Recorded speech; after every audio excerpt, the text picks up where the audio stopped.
Not have a foul to give. Morant rejects the screen and powers one down. And a bit of brightness in what has been a cloudy game number 5, 85-74. Morant. That pull up. Killian Tilly checks in. Pass. Look at this pass to Tillman. Wow. Sensational jaw dropper. Of a playoff game, it's always huge. And as Morant, Edwards makes the wrong move by going for the steal. That lets Morant have a clear lane down, a clear drive down the lane. I'm going to tell you this much, partner. This is not an easy finish by any stretch of the imagination. This is, we called on you, 12, and you answered. Could not clear the defensive glass. Oh my gosh. Look at this, partner. Take an elbow sandwich as I get to the rim. Oh my. As the kids say, he caught a body. Look at the bench. Avery Bradley with the deflection against Bang. Oh my God. What an incredible block. To Garland. Ja almost steals. He does. Great defense. Ja to the basket. Ja lays it in. And the Grizzlies are up 4. Getting to the rim, absorbing contact. Look at this, partner. Not on that play. That was a 360 spin. Holy cow. Oh, look at this. And to be able to jump and then find the rim again. Jump, find. Tap, nice pick by Anderson. Morant leaves it, give it right back. Morant. Oh, my goodness. He toyed with him. Well, I ain't playing with you no more. I'm not playing. Robin Lopez, you know I love you, but you're on the poster too. Morant sizing up Wiggins. Switch. Now he's got Poole. Under 2 minutes to go. The shake. Gets the roll. Got conversations about life. Got conversations about death. Got conversations about building a nation, about gaining knowledge of self. Not here to deceive ya. We'll make you a believer. Come build a nation with conversation with prophecy and Atiba. Conversations between comrades.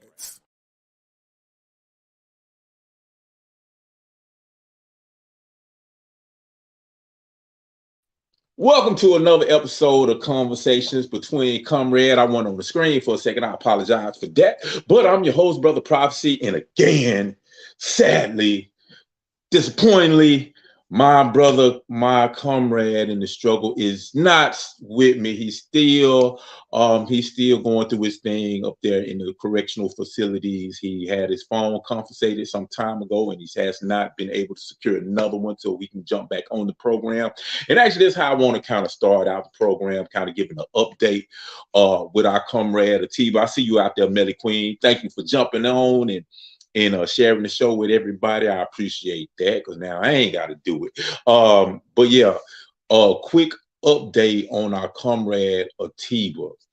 So, well, like I said, he had his phone confiscated like some months ago. That's why he has not been on the show, and he's been trying to secure more resources so he can get back on. In fact, well, right now he's kind of in a bad situation because the particular facility that he's in is far away from him, and it's really hard for us to get in contact with him. It's hard for us to go see him because it's so far away, and he has no family anywhere close, and he's in an area where there's not too many of us around him. It's not many of us at all. And I think a lot of times, when you get people inside the prison camps that are great organizers, which he is a great organizer, a great teacher, and he starts to raise the consciousness of the people, then, he automatically becomes a threat. So that's probably a reason why they put him up there in the first place. But we're trying to get him back. We're trying to get him back closer to facilities that we can, we can deal with him. We can be with him. We can converse with him. We're trying to get him into the facility that we actually go and we actually run a program there at the Northwest Correctional Complex. That's where we're trying to get them. That's where we have our prison program. A few weeks ago, we actually gave a Black History program there. That's a couple of weeks I wasn't on. Well, actually, I've been off for a few weeks for a couple of different reasons. But We're trying to get him down there, and we need your help. We need your help. As you notice, is right down below, right here. You see a name, Gerodrick Jones. This is actually Atiba's government name. So next time you contact him, next time he be on, y'all can make fun of the brother. That's his name. Hey, Gerodrick Jones, but that's his name. His cell number. His number is number 239-386. And what we need everybody to do is we need you to contact the prison. And that's the phone number there. Area code 423-727-7387. Call that number and say, we are requesting that Brother Gerodrick Jones be moved to the Northwest Corrections Complex. That's in Tiptonville, Tennessee. It's closer to us. We have a program there, a political program, a political education program there. Many of our comrades are there. Brother Shadid is there. Brother Atiba there. A lot of us, we go there several times to give programs with the comrades. Like I said, we just left a few weeks ago with a Black History program. It went very well, even though when we got there, they only gave us 20 minutes to do the program. But those 20 minutes, we murdered it. We rocked it. We did what we supposed to be doing.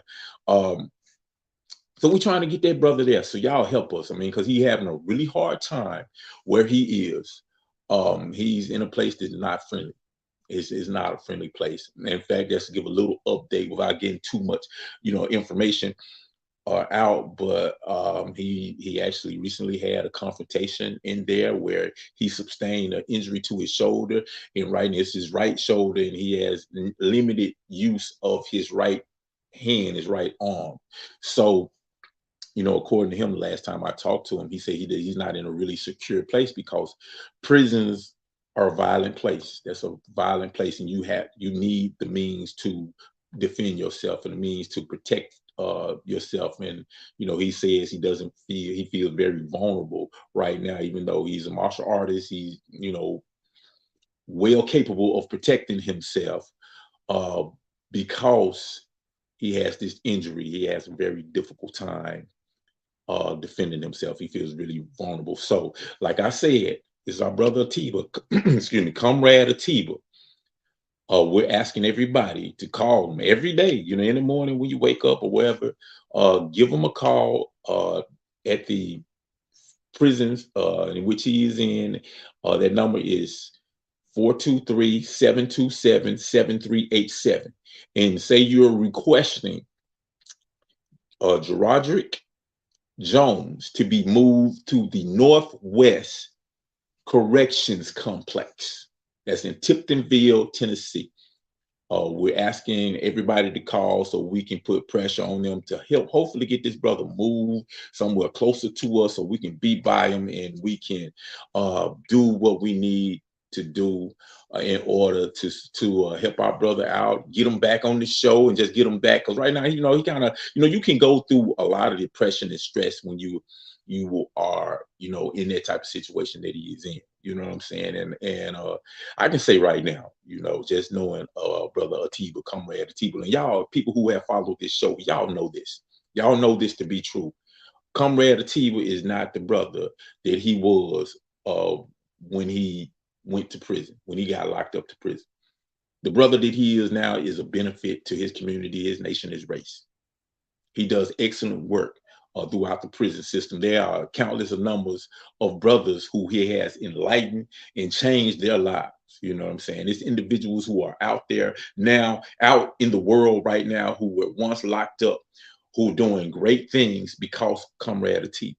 So we're trying to get him out, but right now, step one is we're trying to get him moved to a facility that he's not in a hostile situation, because where he is now, it's a lot of white supremacists. They kind of run that area. Now from the prison, the inmates to the guards, it's not a lot of us up there. And in the little that is us are not really like us, in the place that he is. So we're trying to get him to a better environment, more secure environment. That's, our comrade, the brother who hosts the show with me. So y'all know him. He's a good brother, a great brother. And we got to do everything we can do. So I'm going to leave that information right there so you can get it, write it down. And we can, we can go from there. We can build from there. I see you, Comrade Che. I see you in the house. Thank you for tuning in, good brother. I'm sorry to hear that you sustained an injury yourself, man. I hope you're feeling better. Y'all give our comrade Che Nieves some positive energy. You know what I'm saying? Give him some positive energy, some of that positive healing energy. Just throw it out there, so the brother can get well. You know what I'm saying? But good to see you back on. That's our comrade who was involved in the uprising at Attica. Had him on the show, and I'm gonna have him back, man. You know what I'm saying? You got to come back. You know what I'm saying? So we can talk about a lot of things that's going on in the world and just get your perspective, because this is a brilliant brother, a brother who has put in the work. Put in that revolutionary work, and still putting in that revolutionary work.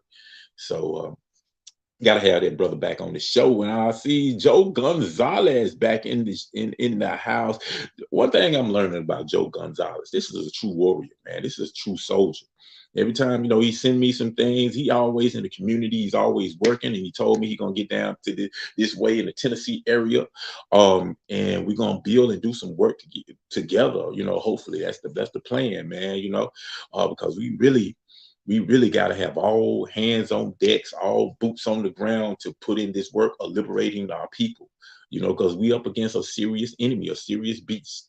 And we got to really detach ourselves from this system of exploitation, white supremacy, imperialism, colonialism, all of those isms that is detrimental and destructive to the people and humanity in general.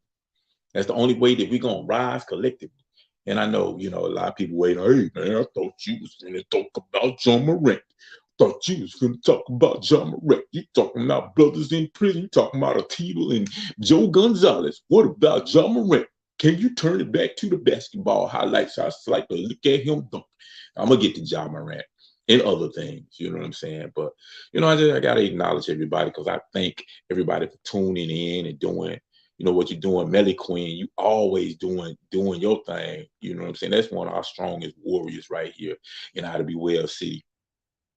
You see, she do her thing. She's work with the show, work with the nation, and all that good thing. Susan Rogers, how you doing? Good to see you checking in. She said, hey, everybody. Hey, Miss Susan Rogers.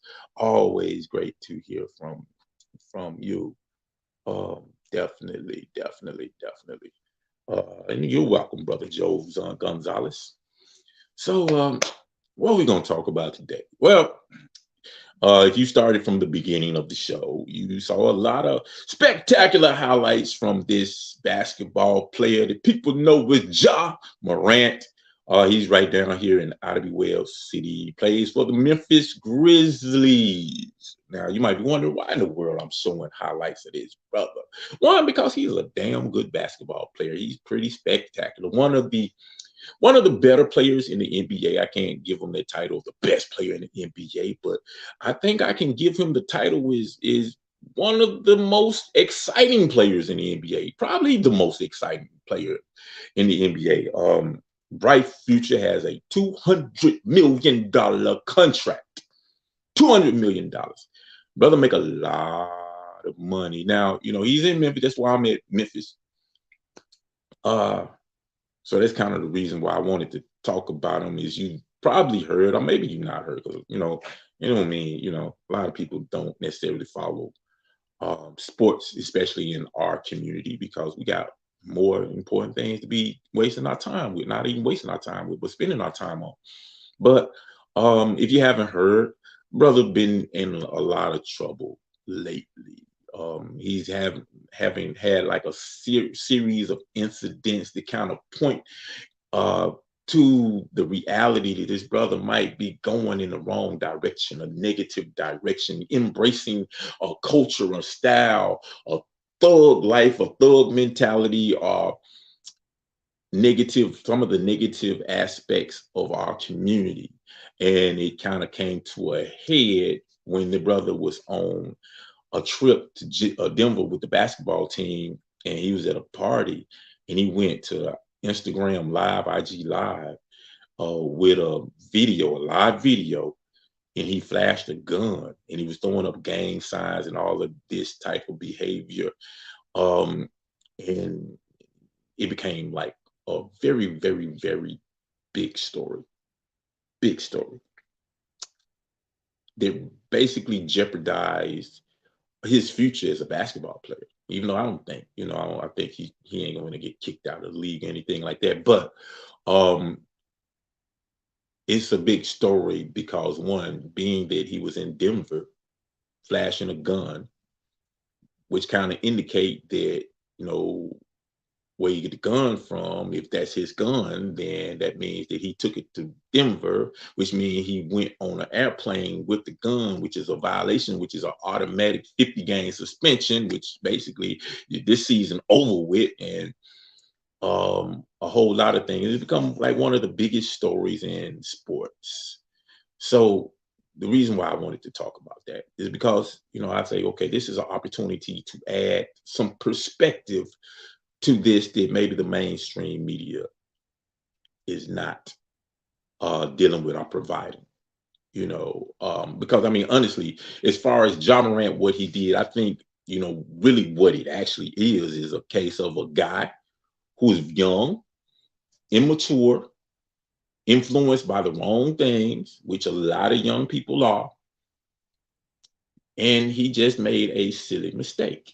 I think that's actually what it was, but there's a bigger issue at hand, because I think Ja Morant, like so many other individuals, are symptoms, are a product of a bigger issue in our community, in a bigger issue in society as a whole. So that's kind of what I wanted to get into. That's what I wanted to deal with. And everybody, if you out there, drop me a line, drop a line, say hello so I can acknowledge you, and we can converse and have a back and forth about this, and deal with it. Do it how we do, And like I said, everybody, if you have not heard the update about Comrade Atiba, we asking everybody to give him a call. Call his facility, the facility that he is housed in, and ask to get Brother Roderick Jones, which is his government name, transferred to the Northwest Corrections Complex. So with that, but yeah, like Ja Morant, I think that what's going on with him is a symptom of a bigger issue within our society, a bigger problem within our society. So I think within our community, there are certain things that are accepted that should never be accepted. There are certain things within our community that are normalized that should never be normalized. There are things in our community that are glorified and celebrated that should never be glorified and never be celebrated.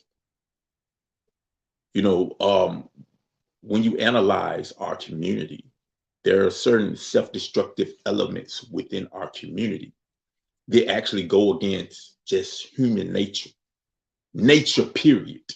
Any type of nature, whether it's human nature, the animal kingdom, the universe, whatever it goes against nature, period. The first law of nature is self-preservation. And what that means is that a species, regardless of what they are, what species it is, does everything in its power in order to survive. That is the first law of nature.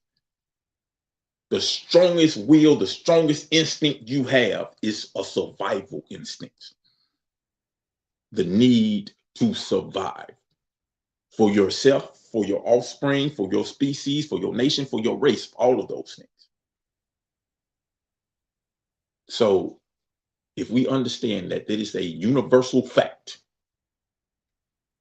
because if you look at nature, there are certain species of animals, or species of insects, that after they reproduce, they sacrifice themselves. Some species of insects, once they give birth, they die. So their offspring can feed on their bodies, which gives them the sustenance so they can survive. The praying mantis, after they mate and impregnate the female, when the male mates with the female and impregnates the female, the female kills the male and devours them, eat them, so she can have the sustenance that will allow her to be strong enough to go through with the pregnancy and bring on life and carry on the species. That's how strong the survival instinct is, the will to survive. But when you look at segments of our community, we find ourselves in a position where we celebrate our own self-destruction. We celebrate our own demise. We celebrate the murder of people who are just like us. People who went through the same thing as we do. People from the same communities as we are. We celebrate that. We sing about it. We rap about it. We dance to it. So when you look at that situation, you find a people who are in a position and a situation in which they celebrate their own self-destruction. You got to ask yourself, how did we get here? How did we get here? Because that's not natural. That's the most unnatural thing we got in nature. A people who celebrates and glorifies their own self-destruction, glorifies their own genocide.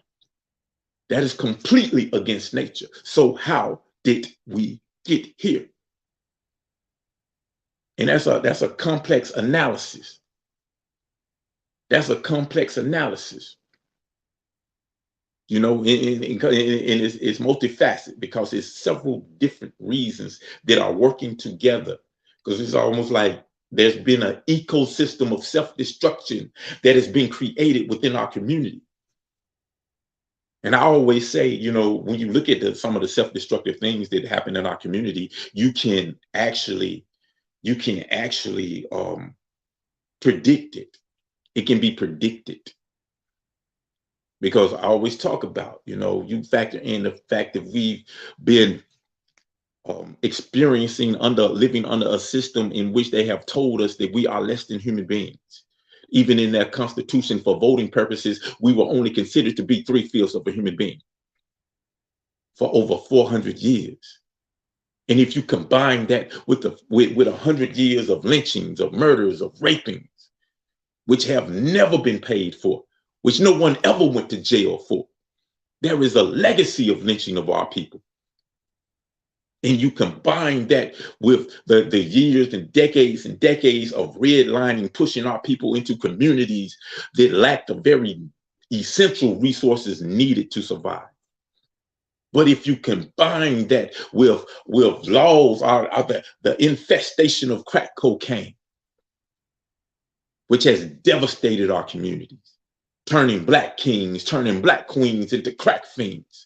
But if you combine that with racist laws passed by legislatures and politicians that target Black people and locks us up for selling these drugs in which they put in the community in the first place. And if you combine that with the school to prison pipeline that has just puts our children on a path to prison and incarceration that leads to the explosion of the prison industrial complex, mass incarceration. And if you combine, y'all get the picture? Because see, we could talk about this all day. We can go on this path all day. Because the reality of our community is expected, not surprising. The only thing that is expected is the fact that despite all of the things that we have went through, we are still here. We are still thriving. We still have members of our community that are trying to build and overcome this system. That's the thing that's surprising. So I say that to say this, the dynamics that you see within our community, it's not surprising, but it's not by accident. Our community is really the product of a 500-year social engineering program.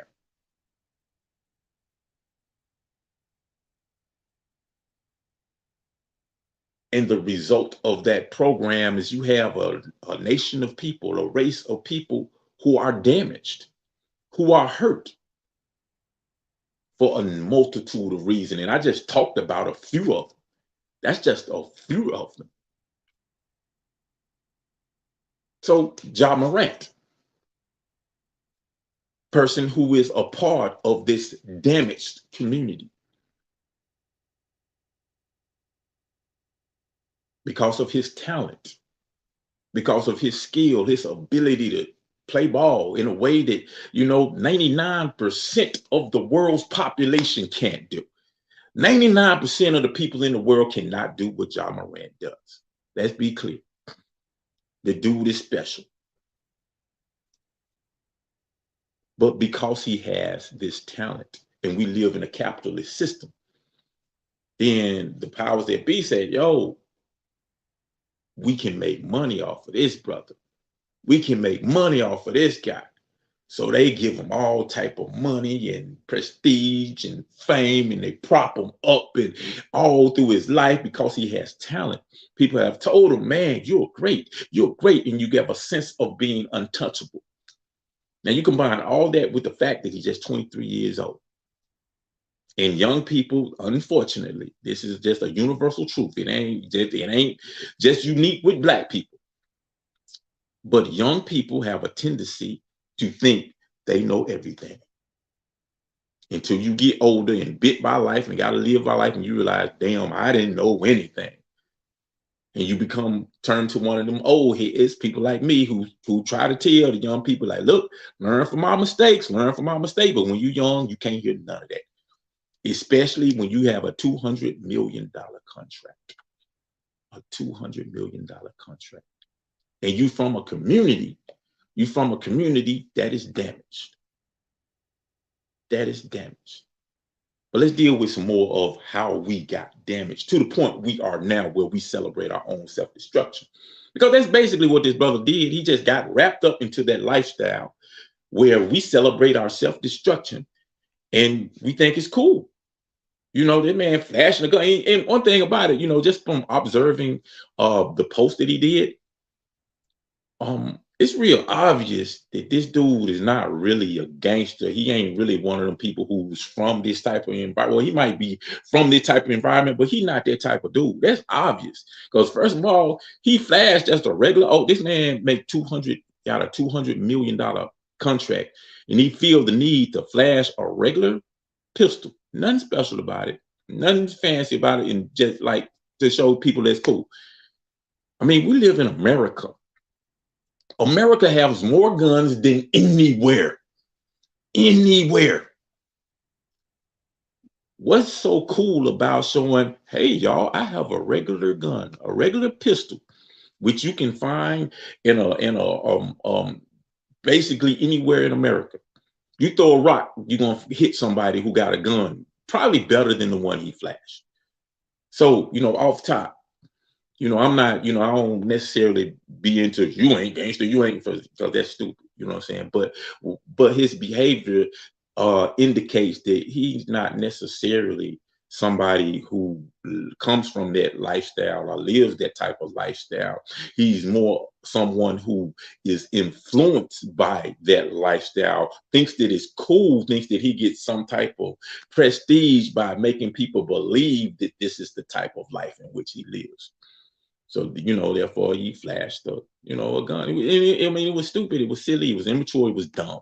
That's basically what it is.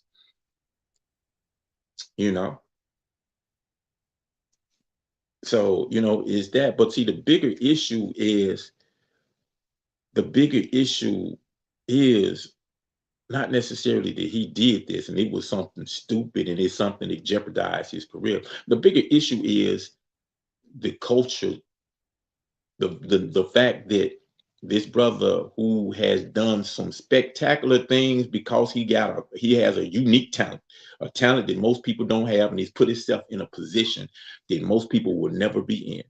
The fact that this brother felt the need that this culture, this self-destructive culture that has been manufactured within our community, because it did not spring up organically. That's another thing we got to understand. This self-destructive culture that we find ourselves looking down at and be like, Lord, look at our people. You know, this self-destructive culture, it did not come about organically within our community. This was engineered. This was socially engineered. And it just peaked. You know, you're looking at a time and place that is peaked. Because, see, at some point in time, and I can remember this happening. I'm old enough that I can remember a shift. But at some point in time, there are individuals who are outside of our community. Individuals who are not from our community, individuals who are not invested in the well-being of our community. In fact, they're more so invested in the exploitation of our community. At some point in time, they looked at our community and said, you know what? This self-destructive culture within their community is something I can make money off of. This is something I can exploit. Because you have to understand, Black people in America, we're here under this system of white supremacy to be exploited. That's why we're here. Hard pill to swallow, but that's the reality. But you had individuals who looked and said, you know what? I can exploit this situation. I can make money off of this situation. Because, see, when I was younger, I used to be an artist, a hip hop artist. I could rap, I could do all of that good stuff, flow, put rhymes together. But I was a conscious dude. I was speaking knowledge. I was trying to uplift the community. I was trying to educate the people. And for a time, that was what was pushed by the mainstream. For a time, you know what? Hey, matter of fact, even if you weren't conscious, at a certain point in time, you had to say some conscious. You know, even if you weren't the most intelligent person, you had to fake it. You had to put at least one song on your album that was dropping some knowledge. It was talking about the struggle and not glorifying a struggle, you know, a self-destructive struggle, but talking about a struggle from a perspective of, yo, we in a situation that is jacked up. We're in conditions that are bad and people don't care about us. And this is the voice. We're giving a voice to the voiceless. That's what hip hop and rap was about in the beginning, giving a voice to people who didn't have a voice. But what happened was you always had an underground element, And even back then, the underground element wasn't just glorifying killing each other. You might talked about, you know, some drugs. You might talked about sex and, you know, all of these type of things. But that was underground. And underground, you know, the underground element never needed the mainstream to survive. Just it doesn't need the mainstream to survive. That's why underground is underground. Because, hey, it's kind of like a secret. Like, okay, man, you can't get this everywhere. This is some society don't really, you know, don't really condone. So, you know. But what happened is individuals under this capitalistic system looked at that and said, you know what? If people liking this underground music, even though it's talking about some things that's maybe not good for society, but if people talking about it and they don't have the big promotions and the corporations backing it, and they you know, people still liking it, if I put my money behind it and I get contracts and gain control over this and I push it to the masses, man, we can make a lot of money. And that's what happened. That's what happened. You saw gangster rap explode. You know, when rap started, it was just about having a good time, and then you had, you know, the rappers who have a message. You know, it's like a jungle sometimes. It makes me wonder how I keep them going up. You know, you heard "Child is born, no state of mind, blind to the ways of mankind. God smiling down on you, but he frowning too, because it's only God knows what you go through." You know what I'm saying? These are the rappers. And in reality, when you researched it, a lot of the early people in the hip hop industry, a lot of them were actually true gangsters. A lot of them people did a lot of people nowadays laugh at. They say, "Oh man, he rapping about the cat in the hat. Went down the store, bought me some more. I'm always on the go. I'm Curtis." You know what I'm saying? Them type of rappers that people laugh at, man. Look, he rapping about the cat in the hat. That's so silly. That's so stupid. But a lot of them cats, a lot of those brothers were actually real gangsters, was really living their street life, but they saw their music as an opportunity out of that life. And they say, you know what? When I get out before the public, I don't want to portray that. I want to get off as far away from that as possible. That's what we were doing. That's what they were doing. And somehow it flipped from, okay, I need to be away from that, to I need to promote that. And understand about evolution, natural selection. The strongest survive. When you do something, people behavior is controlled by consequences. That's why anytime you say something negative about a Jewish person, about the Jews in general, they come down hard on them. They try to end your career. Ask Kyrie Irving. Ask Kanye West. Ask any of them brothers. It happened in music too. Because Jewish people, they got a lot of control of the music industry. And there are a lot of people who are upset with Jewish business owners, Jewish corporation owners. A lot of people upset because they feel that these people are disproportionately control certain industries, and they disproportionately exploit people. You know? And there are people who have talked about that, wrote songs about that, sung about it. But as soon as they do, they come down on them hard, because Jewish people understand something clearly. They understand the power of culture.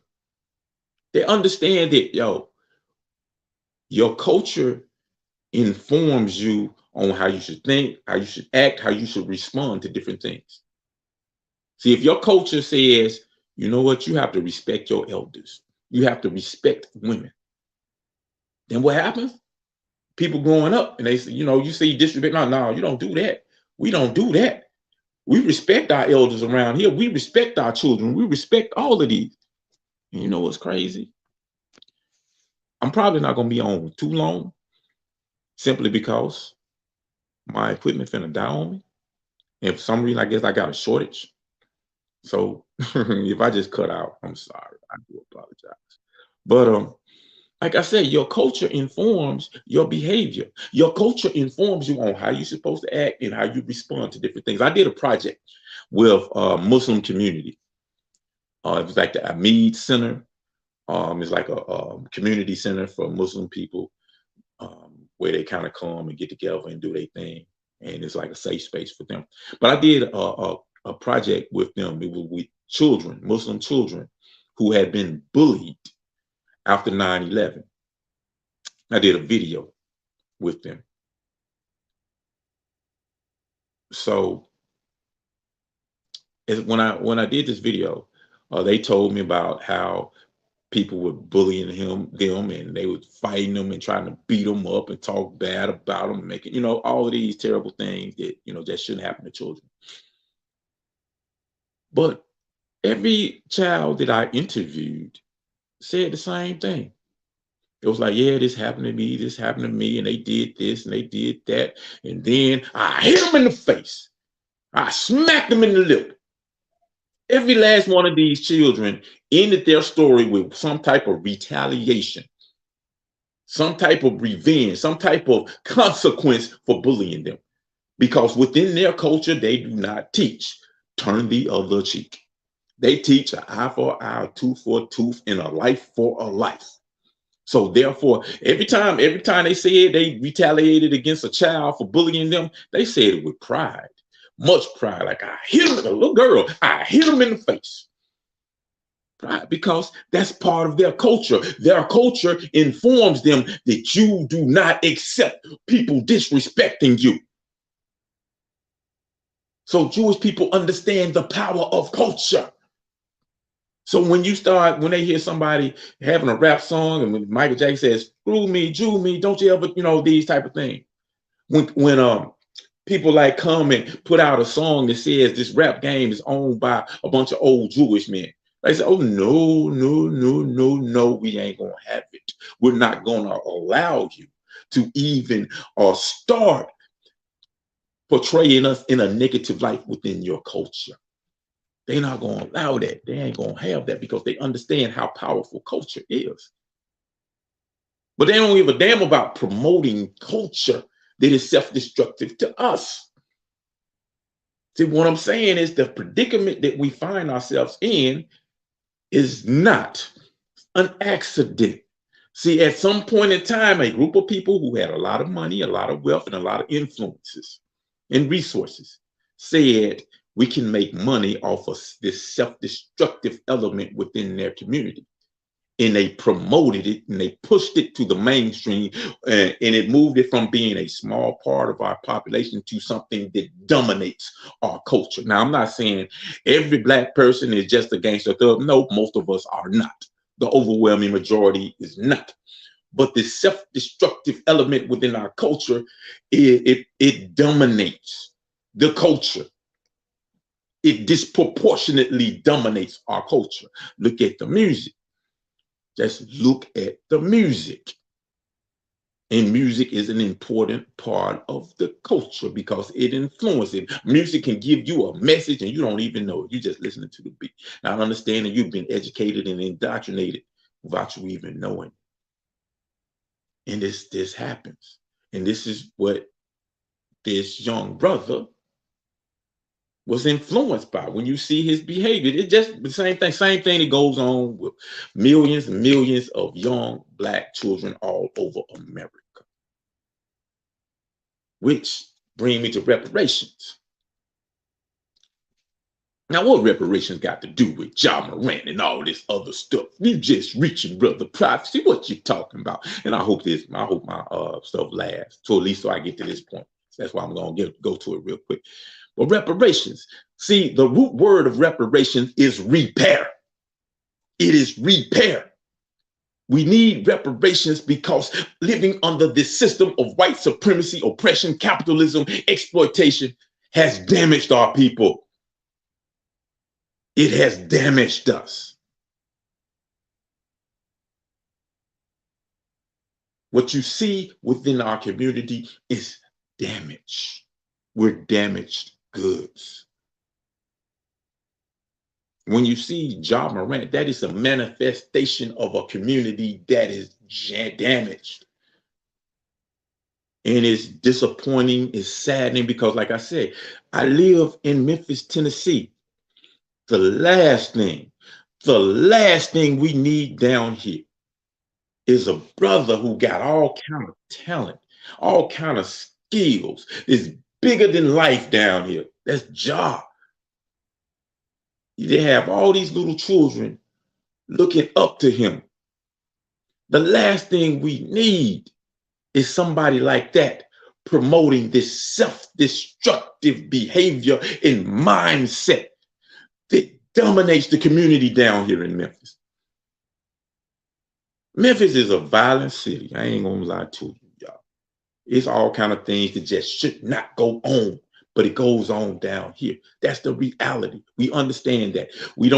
I don't run away from that. Some people don't like to talk about it, but I don't. And I'm probably gonna cut off in a minute because, I'm having technical issues. If I do, just understand I love y'all. And I'm going to say peace and free the land and all that good stuff beforehand, because I'm finna cut off in a minute. But Memphis does not need that. Here, we don't need an individual like that. Someone who is promoting that, someone who's bigger than life down here, promoting that type of mentality. What you actually need is somebody like that saying, yo, it's another way. It's another path. Now, understand that this brother, was influenced by this lifestyle. And I'm telling you some inside stuff about, being Memphis, something that I've heard just because I'm living in Memphis.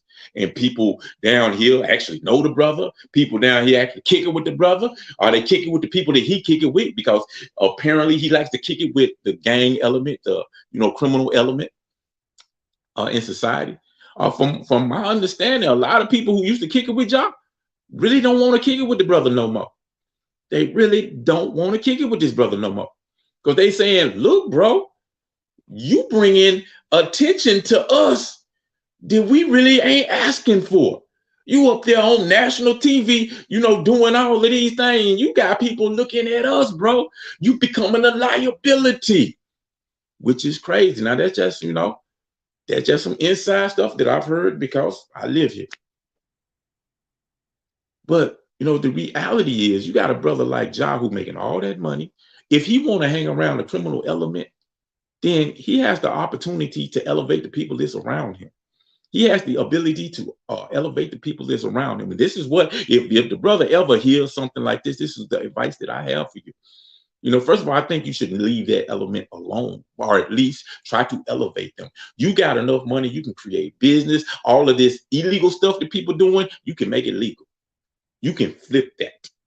You can give people, you can create industries within your community that allow people to have jobs, and allow people who was forced, or even they weren't forced, they just wanted to do some illegal stuff in order to survive and maintain. Now they can flip that and make it legal. That's what real criminals want to do.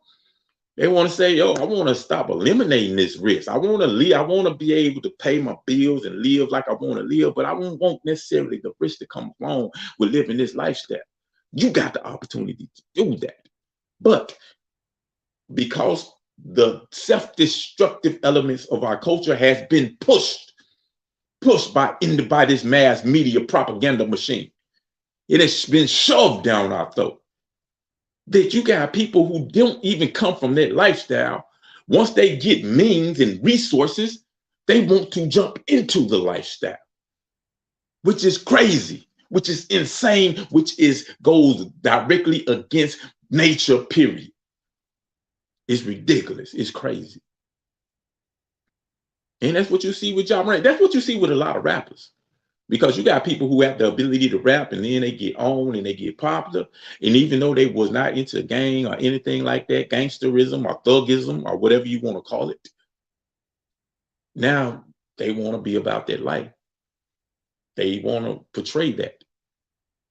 There are so many rappers who die every year. That's crazy. How becoming a rapper, something you do in a studio, with headphones on, in front of a microphone, reciting rhymes. How all of a sudden that became a dangerous occupation. But every year, there's an X amount of rappers who die. Being a rapper is one of the most dangerous occupations it is now. You come from a good household, private school, all of that, all of a sudden, because you can rap good, now you own, and you feel the need to live a certain lifestyle. When organically that type of lifestyle was reserved to people who really did not have resources, did not have other means in order to survive. So they were forced to do certain things in order for them to survive. And as soon as they were able to do something else, they ran to it because they didn't want to live that type of lifestyle, because it came with risk. It came with self-destruction. You put yourself in harm's way. You put your family in harm's way. But we at a stage right now. We're in a place right now. We're in a space right now today. Well, this is what we gravitate to. Once we get resources, instead of trying to get out of that life, we want to jump into it. And that's a clear sign that our people have been damaged, which go back to reparation. We need to be repaired. And we can't be repaired as long as we're sticking with the same individuals who are damaging us. The same individuals who say, you know what? I'm going to push all of this destructive music down your throat. That's what I'm going to do. Hey, you know what? If you're rapping about liberating your people, you're probably going to have to get you a job at FedEx or somewhere. You're going to have to work all day.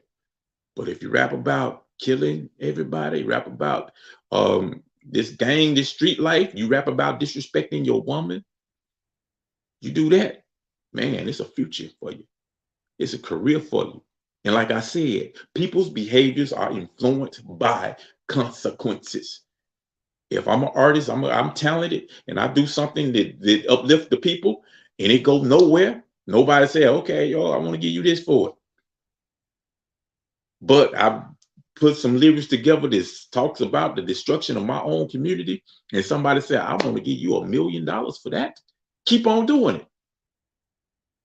Now, you got to have some serious ideology and principles within yourself to say, no, forget the $1 million. I want to uplift my community.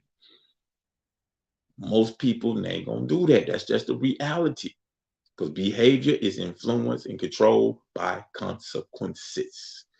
In this society, being self-destructive, having self-destructive behavior, promoting a self-destructive lifestyle gets rewarded.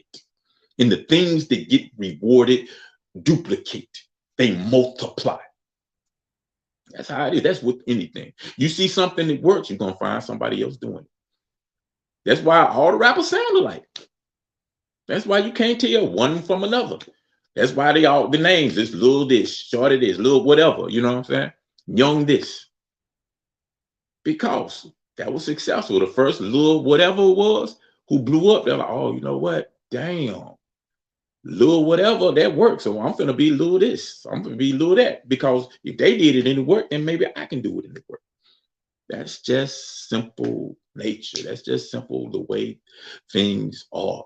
You know, and I'm gonna stay on until the podcast cut off, you know, till this cut off.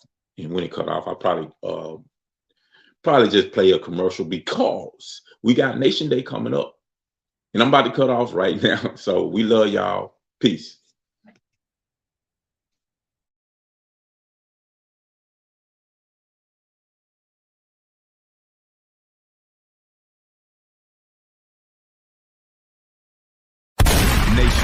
Nation building. For many of us, the idea of nation building is too difficult, too complicated. It's impossible. But when you think